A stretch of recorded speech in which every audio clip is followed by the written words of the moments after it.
கவி special கிச்சன்ல முருங்கைக்காய் குருமா எப்படி வைக்கிறதுன்னு பார்க்கலாம். இப்போ முருங்கைக்காய் சீசனு, நிறைய முருங்கைக்காய் கிடைக்கும்.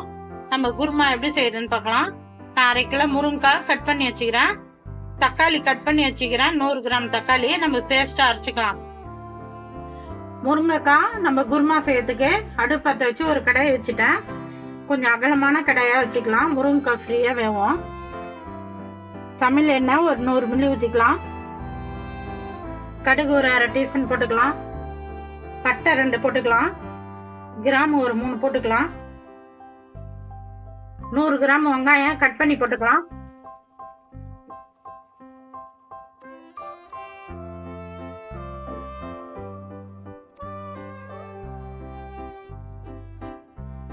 ஒரு கைப்பிடி கருவேப்பிலை போட்டுக்கலாம்.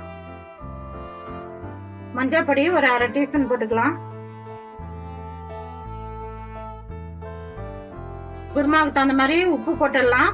முன்னாடியே உப்பு போட்டா வெங்காயம் சீக்கிரம் வதங்கும்.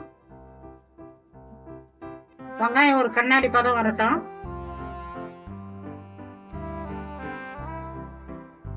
இஞ்சி பூண்டு பேஸ்ட் ஒரு டீஸ்பூன் போட்டுக்கலாம்.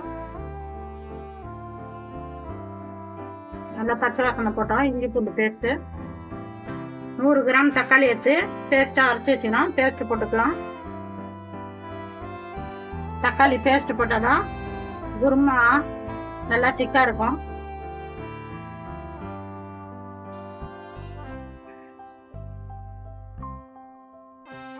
நம்ம குழம்பு தூள் ஒரு 2.5 டீஸ்பூன் போட்டுக்கலாம். சோம்பு தூள் ஒரு டீஸ்பூன் போட்டுக்கலாம். கரம் மசாலா தூள் ஒரு டீஸ்பூன் போட்டுக்கலாம். தனி மிளகாய் தூள் ஒரு டீஸ்பூன் போட்டுக்கலாம். நீங்க எல்லாம் உங்க காரத்துக்கு தகுந்த மாதிரி போட்டுங்க.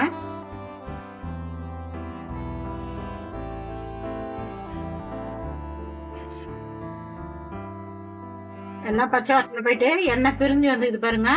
இந்த டைம்ல நம்ம 1/2 கிலோ முருங்கைக்காய் கட் பண்ணி வச்சுக்கிறோம். முருங்கைக்காய் போட்டுக்கலாம்.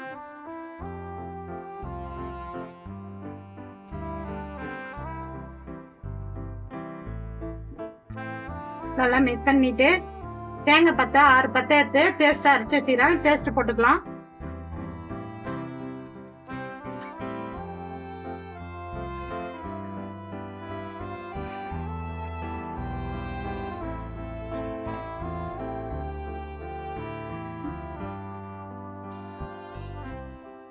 இந்த டைம்ல முருங்கைக்காய் முழுகிற அளவுக்கு நம்ம தண்ணி ஊத்திக்கலாம்.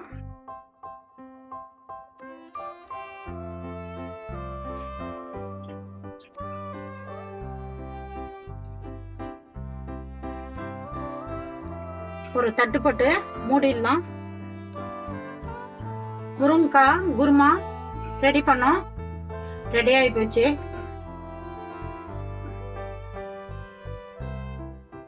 சூப்பரா முருங்கைக்காய் வெந்துடுச்சு. எனக்கு இந்த திக்கு போதும்.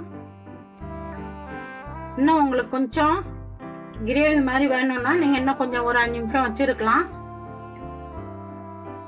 எனக்கு இந்த பதம் போதும். நான் இறக்கிடுவேன்.